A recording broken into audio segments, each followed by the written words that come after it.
What is up? It is your boy, Guy with Camera. No, I'm just playing. Yeah, so I'm doing some practice photography on a Invicta Doctor Strange Edition, Marvel Edition watch. I am using a R6 with a 100mm macro lens. There it is right there. And I'm shooting with just one speed light, which is the V1C Godox. I love this thing right here. And I have the light placed almost directly behind the box. So you get a little bit of the rim and a little bit of the flash in there as well. And I'm shooting with the f9 1/50 640 ISO. And yeah, let's see how that bad boy looks. So it looks pretty good. But as you can see towards the bottom, there's a little bit of shadow along the bottom of the watch.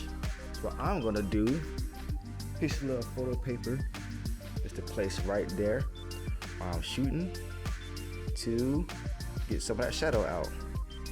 And now let's take a look.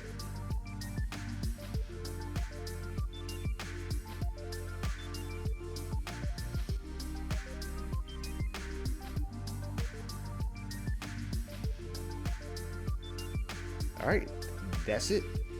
Bye-bye.